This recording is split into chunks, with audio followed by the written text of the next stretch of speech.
Get what we need.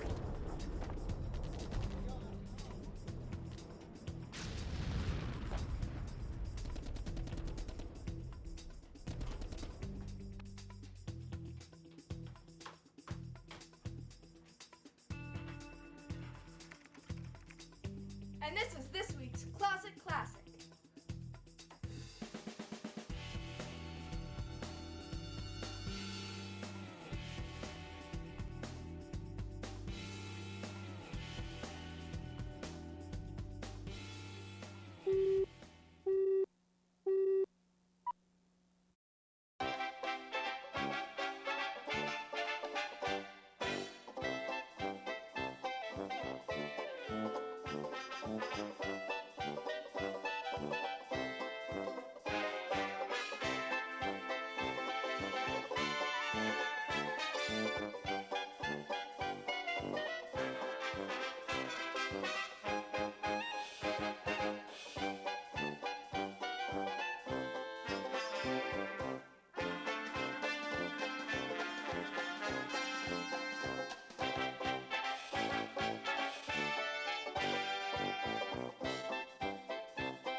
Well, hello again, and welcome into the studios at BCAT for another airing of Vin's favorite films. It's been a while since I've done one of these because Tricia Hicks and I have been busy putting together our travelogue of our Deanne, my wife Deanne and I's trip to Egypt and Africa, which you've probably been seeing during the weeks or so.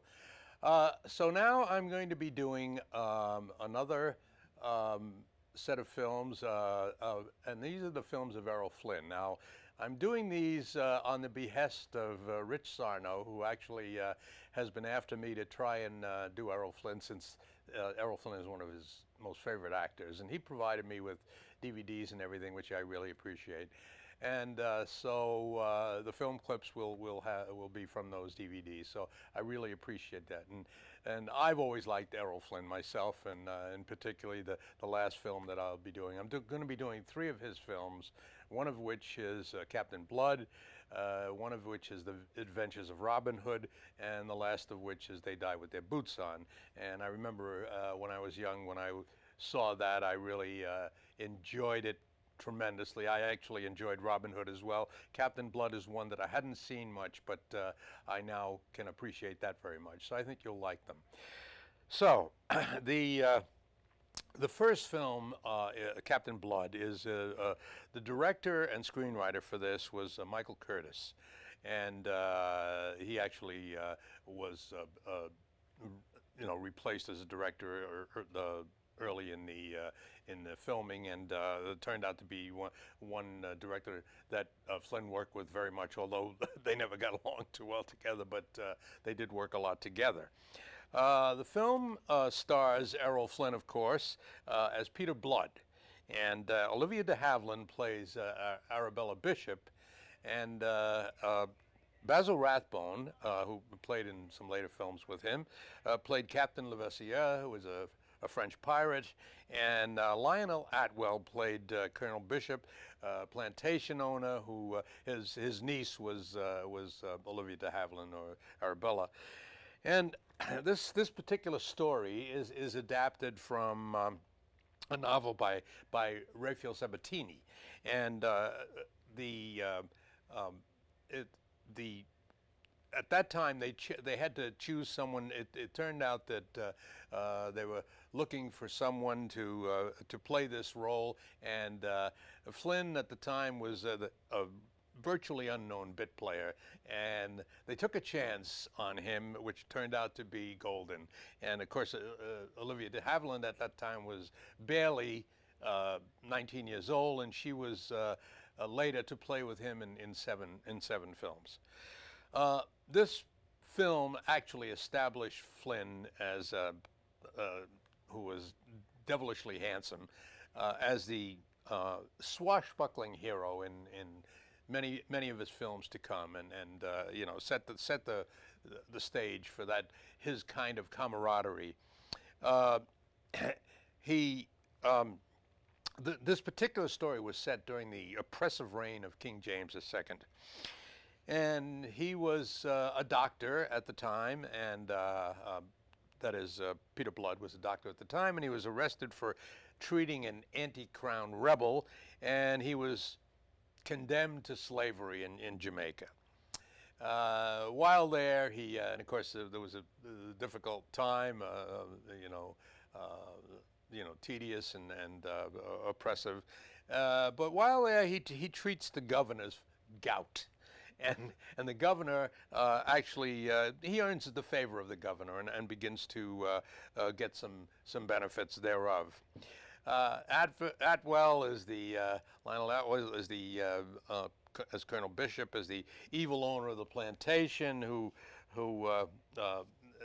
which Blood was assigned to work at. While on the plantation, he develops a relationship with Arabella, which is, as I mentioned, is the niece of Atwell. And in the ensuing things that occur, there's a pirate attack in the town, and it's a Spanish attack, and allows Blood to wind up becoming a buccaneer. So I think if we have this next clip, we will get a kick out of how it develops. I arrived late last night and put into a cove a few miles to the west. We walked across to give you good morning, but Faith, it seems we've interrupted some business of yours. Who are these people? Eh bien, voilà. As you see, 2 prisoners. I captured the English ship. Yes, we saw her coming across the spit.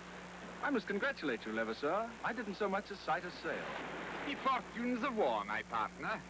And these are also the fortunes of war? Big fortunes. A noble Englishman of the niece of the governor of Jamaica. Really? I suppose congratulations are again in order. But have you forgotten there is an article in our agreement forbidding the taking of women prisoners? That's a foolish article of yours. I was not aware you regarded it so when we signed. Would you care to dispute my opinion now, your men against mine? Not this morning, thank you. As you say, a foolish article. Entendu, mon ami. That is why these are prisoners of my own. A matter personnel. And the 20,000 pieces of 8? Their ransom. That is also a personal matter? It is. Obviously, these 2 prisoners, and particularly the young lady, must be kept in someone's hands for, shall we say, safekeeping. But why your hands? Why shouldn't Pierre have her, or Rock, or Jacob? Since she's as much their property as yours. Well, doesn't that please you? You'd like to keep her for yourself, eh? Well. And who might that be, you suppose? That is your Captain Blood. Captain Blood? Now, my captain, since you covet what is our joint property of war, you may have her, providing you're willing to buy her. Buy her? At the price you yourself have put upon her, 20,000 pieces of 8. The ransom is to be paid by Governor Bishop. It is for division when it comes. But if the governor should refuse to pay the ransom, what then? No. If you're to keep the girl meanwhile, pay the ransom. And let it be your risk to collect it from the governor. That's right. Captain Blood is right. It's in the article. What is in the articles, you fools? Well, what ensues right after that is that Peter Blood, Captain Blood, has a famous duel with Basil Rathbone, the French pirate, and it's rather interesting to see Basil Rathbone with the French accent. As you know, we all know him as Sherlock Holmes in other movies. So, but he did a very good job in this movie, and it was to act later with Errol Flynn as well. Anyway, he fights the duel, he wins the duel, and he wins Arabella's hand, and there are some interesting romantic things which go on back and forth. But you can tell from this particular, his bearing Errol Flynn's bearing during this little clip that he's very charismatic and dashing, and so he actually becomes a film favorite of a lot of people as a result of this kind of movie. And of course, this was one of the first of the swashbucklers movies.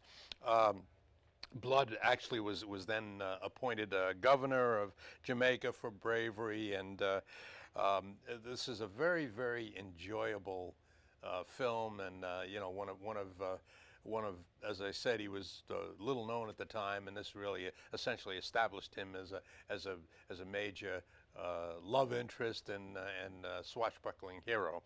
So this particular film was actually nominated for 4 Oscars. It was nominated for Best Picture, it was nominated for Best Score, Best Sound, and actually, the score in this was rather good. And so it, again, Errol Flynn, as we've all knew, or those of us who have seen Flynn's movies know that this was the type of movie that was just made for him. So we go on to the second film, which is The Adventures of Robin Hood. That one was done in 1938. The previous one, if I hadn't mentioned it, the Captain Blood was done in 1935, and that was black and white, but now you have a color film, and in fact, beautiful color film, Adventures of Robin Hood in 1938. Again, the director was Michael Curtis, but there was a wonderful score in this movie that was done by Eric Wolfgang Korngold. And Errol Flynn plays the role of Robin Hood. Olivia de Havilland, once again, Olivia de Havilland with him, co-starring with him is Maid Marian. Basil Rathbone again appears, Sir Guy of Gisborne. And Claude Rains, of course, a consummate actor, plays Prince John, again, the villainous Prince John. And Alan Hale, who begins to team up with, played a couple of movies with Errol Flynn, and as a very fun character in movies. He plays Little John, and then as a very nice role played by Eugene Pallette as Friar Tuck. This particular story rests on several actually legendary episodes, and it's a classic, rob from the rich, gives the poor kind of theme, which sort of again suits Errol Flynn's character and the way he portrays it on the screen. There's some cute, interesting battles between Robin Hood, Little John, Friar Tuck, and Friar Tuck in particular, his big heavy guy, Eugene Pallette, and he's supposed to carry him on his back across a stream, and it's quite good. And of course, he's supposedly a friar, but he's a very good swordsman. So the really, really wonderful, enjoyable scene there. They form this band. In other words, they're in protest of the things that Prince John has been doing, and being bad to all the people on his property and so forth. And so they form this Sherwood Forest band of outlaws, basically, to protest Prince John's actions. Olivia de Havilland initially, Maid Marian initially, is in Prince John's entourage, and she's part of his group and is sort of on his side initially. But as time goes on, she's charmed by Robin Hood, who actually she's charmed by his ways of fighting against injustice, and that really appeals to her.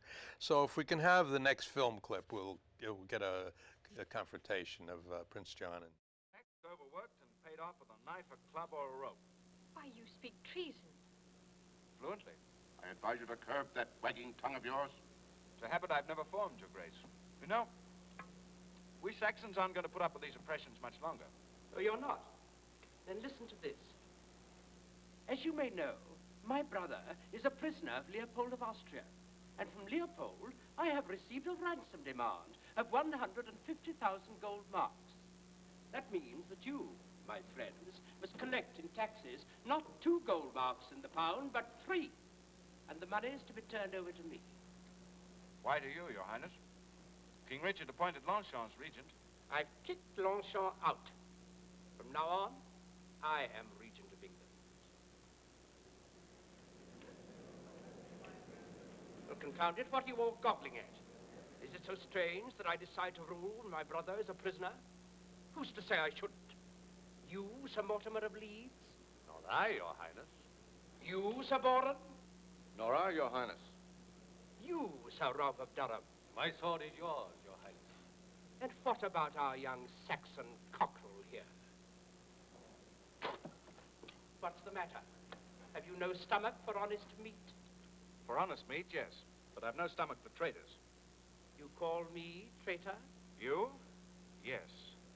And every man here who offers you allegiance. Your Highness. What else do you call a man who takes advantage of the king's misfortune to seize his power? And now, with the help of this sweet band of cutthroats, you'll try to grind a ransom for him out of every helpless Saxon. A ransom that'll be used not to release Richard, but to buy your way to the throne.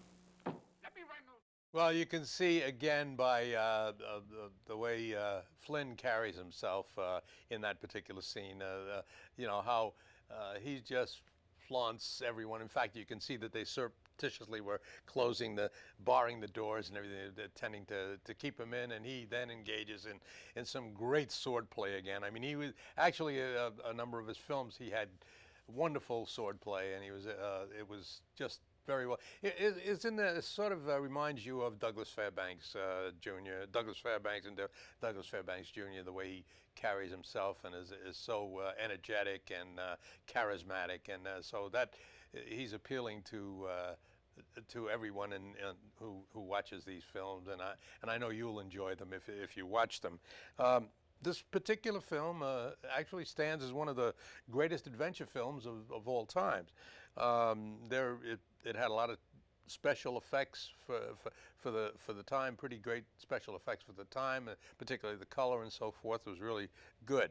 The film was nominated for Best Picture of 1938. It actually won Best Score, Best Art Direction, Best Film Editing, and it was chosen by the New York Times and Film Daily as one of the 10 best films of 1938. So now we go on to the final film, They Died with Their Boots On.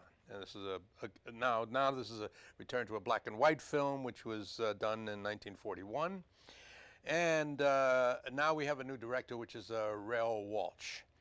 Errol Flynn plays General George Armstrong Custer.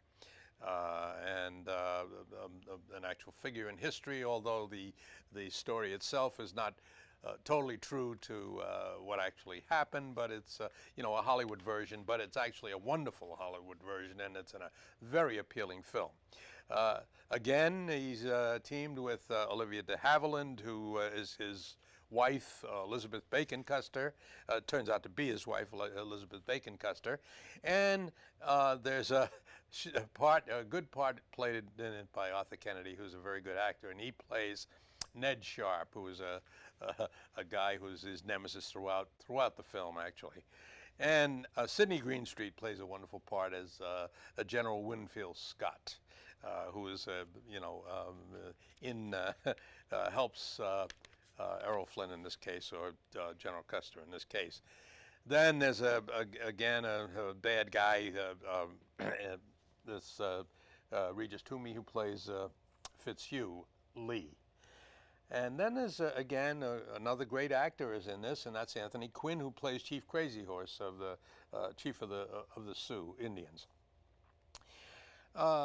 Flynn in this case, Custer in this case, is a flamboyant cavalry, flamboyant but brilliant cavalry officer, and he actually in the beginning, you know, he goes to to the Academy, West Point. He actually woos and wins Elizabeth while he's in military school. Now, he eventually gets involved in the Civil War, and because of his bravado, he actually defies his superiors, and as a result, I mean, you know, he has one guy who's always against him, but as a result, he becomes a hero, and he then retires in the post-war years, but he is eventually put in charge of the ragtag 7th Cavalry Unit.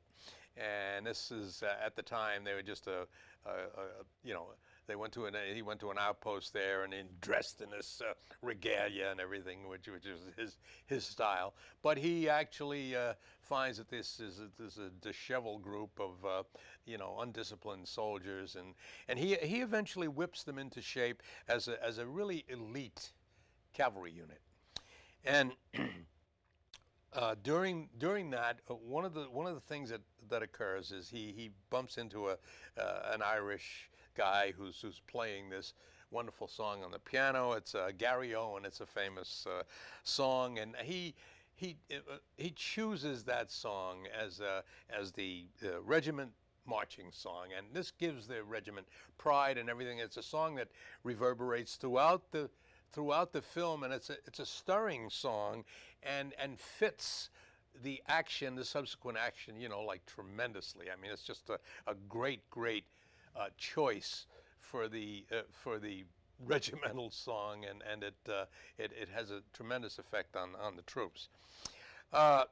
Now, this, as I mentioned, Ned Sharp, who we met in military school, but he then becomes a nasty, and you know, they're fighting with the Indians, and or at least trying to maintain the front against the Indians, and Ned Sharp sells, you know, guns and booze to the Indians. He's a really nasty character, and of course this stands in Custer's way really badly. So they have a number of really tough confrontations. Custer at one point actually, you know, captures an Indian, and it turns out to be Chief Crazy Horse, and you know, head of the Sioux, and he captures him, and instead of you know, roping him, you know, promises not to hang him, and also promises to make sure that the soldiers or people don't intrude on the Sioux territory. Well, Sharp, because he now has a liquor establishment, and he has a big bar and everything, and he's selling everything to the Indians, decides to create a rumor that there's gold in the hills where the Sioux are, and of course that would break the treaty and so forth. So anyway, this leads to you know, the final confrontations in the movie, and so if we can have, I have two ongoing clips. That the first one is where, well, I'll show you the first one and then discuss what it is. So let's have the first scene. Anything I've forgotten? Beer glasses? Yep. Compass? Got it? Your watch? Watch? No.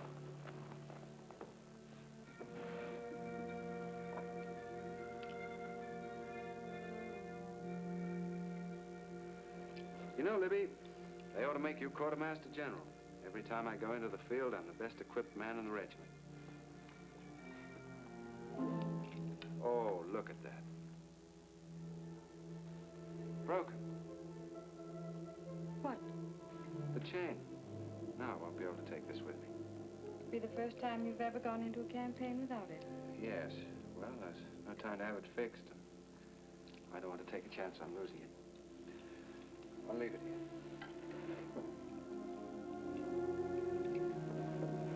Not much more time.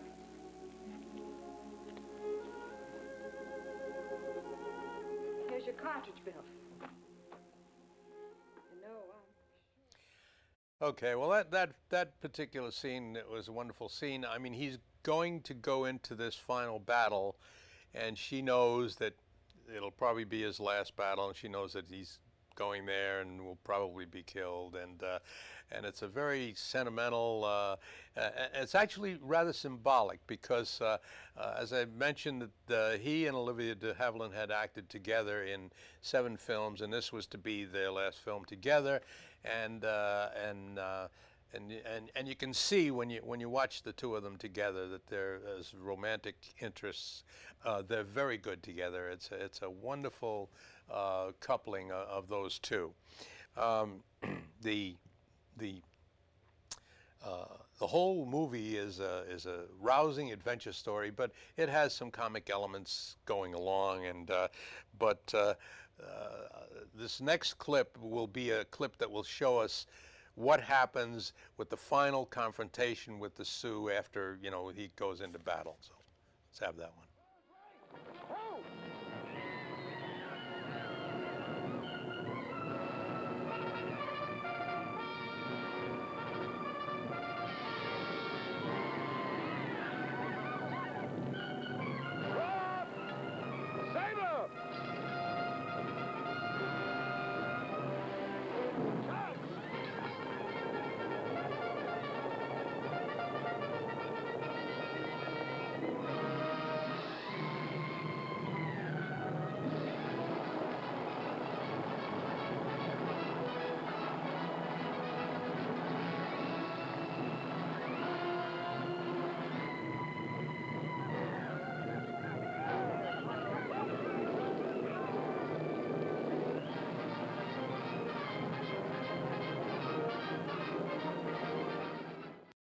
Well, talk about a rousing scene. It turned out that was wonderful, and of course you heard the Gary Owen, a little bit of big Gary Owen played in the background as they charged. And in fact, it was not only the Sioux that they were confronting, but they were actually and that part of the story was true at the end. There was a huge number, I think, more than 2,000 Indians against this small band, this small regiment, and of course they were all annihilated at this is the Battle of the Little Bighorn. And the interesting thing about that is you see Arthur Kennedy there on a horse, but he's not in uniform. And he was the guy that owned the bar and everything. Well, in order to get, he was the guy that caused all this problem of invading the, breaking the treaty and so forth. So Errol Flynn manages to get him drunk and takes him with him because he knows that everybody that's going to go against these Indians are going to be annihilated. And so he puts him on a horse and takes him with them. And of course they all die together in this final scene. So the whole movie was. Again, I mentioned, not everything was true to life, but some of it was, particularly this last part. And Errol Flynn, I mean, you've got to love Errol Flynn. And when you see these movies, I know you're going to love them because every movie that I've ever seen him in, including these and others, he's been so charismatic and so gripping, so wonderful to watch. I mean, I love those kind of movies, as you know, and I'm indebted to Rich Sano for eventually feeding back and getting me to do these films because they are good films, and I hope he enjoys it because I know he loves Errol Flynn. So again, I hope that I'll get feedback. I mean, actually, Rich was one of the people who fed back to me about what a film that he'd like to do, or people that he'd like to do, and I'd like you to do the same. You'll get my email and so forth that you can contact me on. So I'd appreciate it if you do that because I do enjoy doing this so that people will enjoy these movies, and I'd love to have your feedback. So with that, I'll say goodbye, and I'll see you again in another month or so.